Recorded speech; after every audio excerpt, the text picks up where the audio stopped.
Саламатсыздарбы? Кырсыкты кайдан деп болбойт. Балебасы ошол 16 январ күнү караңгы түшүп, Манас аэропортунун четине Дача суу айылына учак кулады. Чоң апаат болду. Өз үйлөрүнүн астында калып, бүтүндөй бир үй бүлөлөрдүн жаны чымчык болуп, о дүйнөгө учуп кетти.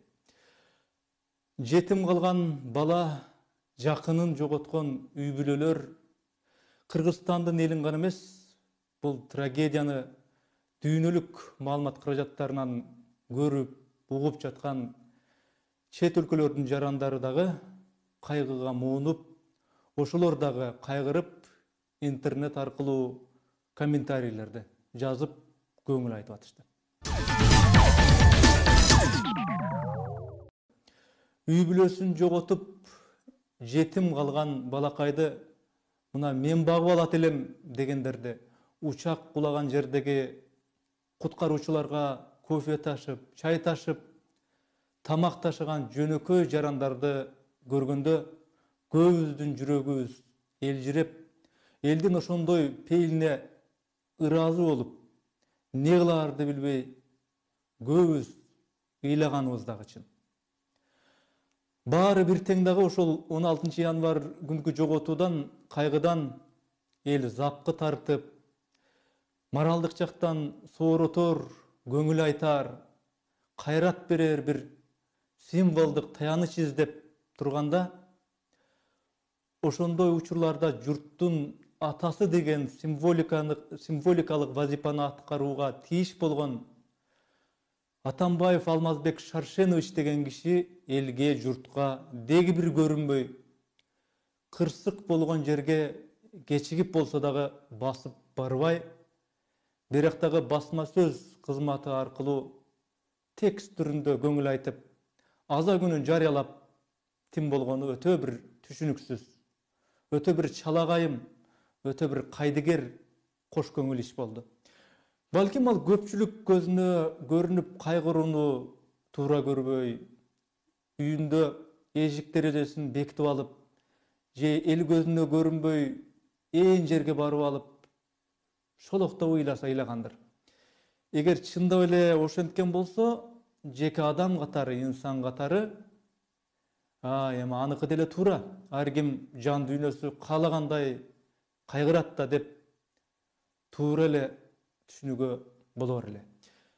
Бирок ал СДПКнын депутаты Иса Өмүркулов айткандай, бүтүндөй бир журттун атасы, мамлекеттин атасы да өз элин капыстан кырсык тооруп, кайгы чалып турганда басып келип, жетим калган баланын маңдайынан сылап койсо, жакынын жоготкон үй бүлөлөргө барып, Куран окуп, өз оозу менен кайрат айтып, айланайын элим, мен аягына чейин силер мененмин, сабыр кылгыла деп койсо, кандай чоң дем, не бир зор кубат болот эле деген ой. Президент өкмөткө тапшырма берди, президент баланча миң акча бөлдүрдү, президент кырсыктан жабыркагандар тууралуу толук кабары бар, президент баарын көзөмөлдөп турат деген расмият жыттанган маселе, бул таптакыр башка маселе. Бул анын кааласа дагы, каалабаса дагы аткарчу түздөн түз иши, жумушу, эл астындагы милдети. А мен айтып аткан маселе жөн эле бир адамдык сапаат, адамгерчилик мүнөз тууралуу болуп атат. Президент болобу, падыша деп аталабы, жанагыдай кайгыны укканда бүт баардык зарыл ишин жыйыштырып, кырсык болгон жерге жетип барса, президент ушуну туура эмес кылды, барбай эле койсо болмок деп ким айтмак? Эч ким айтмак эмес. Мына ушул жагынан биздин президент өтө чоң осолдук кетирди. Өтө бир чоң калпыстык кетирди.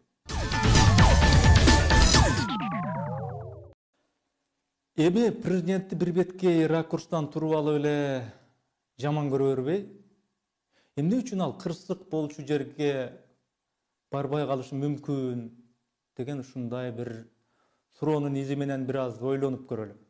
Негизи ошол кырсык болоорго чейинки мезгилде убакытты карап көрсөк, президенттин расмий сайты 5 январда президент Алмазбек Атамбаев Кытай Эл Республикасына учуп келгенин жазды.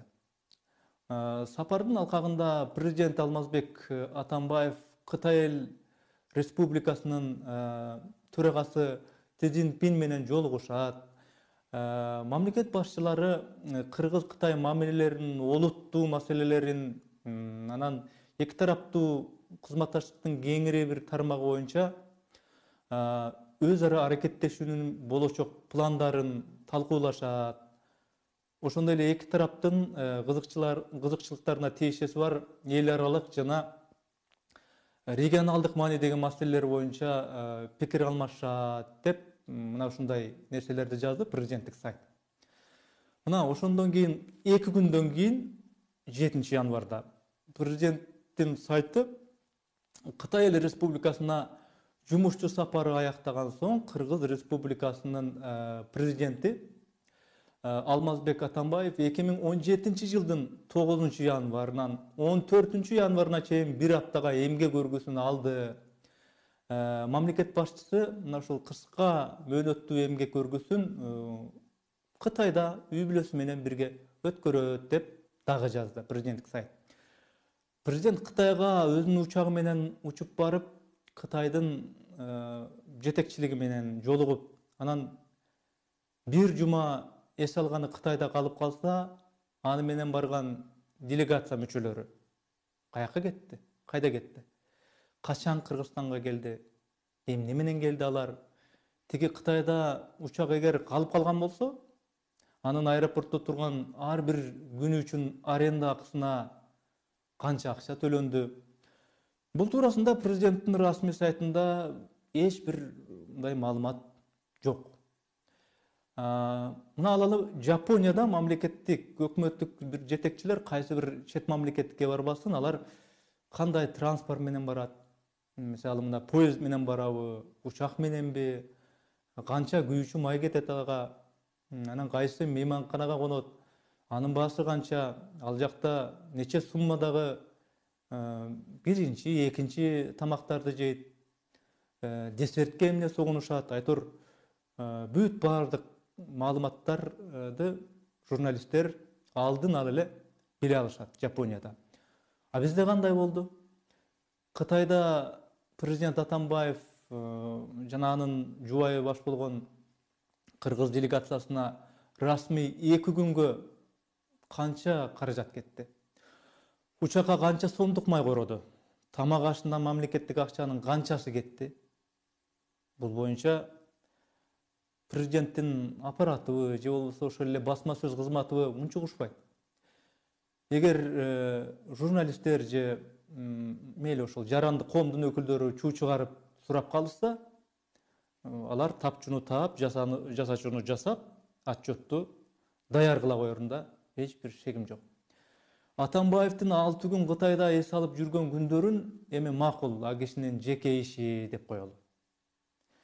Бирок эске алчу нерсе, коомчулукка маалымат ачык так берилбесе, мамлекет башчысынын каерде эмне кылып жүргөнүн табышмактатып, туңгуюктатып жүрө беришсе, эл арасында президент башы менен башка өлкөдө ошол жакта калып кетип, туристтен бетер жүрүп алды.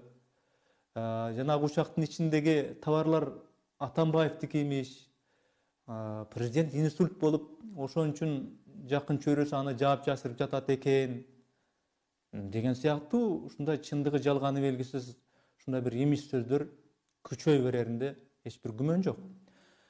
Атамбаев Кытайда үй бүлөсү менен 9-нан 14 январга чейин эс алса, 16 январда Кытайдан Гонконг шаарынан учкан товар жүктөлгөн учак Бишкекке коноюн деп барып, капелет жарылып атса. Ал учак менен Атамбаевдин Кытайдагы бир жумалык эс алуусунун логикалык бир байланышы барбы же жокпу деп суроо коюунун өзү албетте туура эместир. Бирок көп туңгуюк суроолор болбошу үчүн президенттин чөйрөсү коомго ачык болушу керек. Эмне үчүн? Эмне үчүн дегенде, президент Кытайга учкан самолетта, ага куюлган керосин дагы, расмий жолугушуу күндөрүндөгү президент жана анын коштоп баргандардын жегени, ичкени, мейманканага жаткан чыгымдары дагы мамлекеттин, демек элдин чөнтөгүнөн чыгып жаткан акча экенин унутушпаса. Саламатта калыңыздар.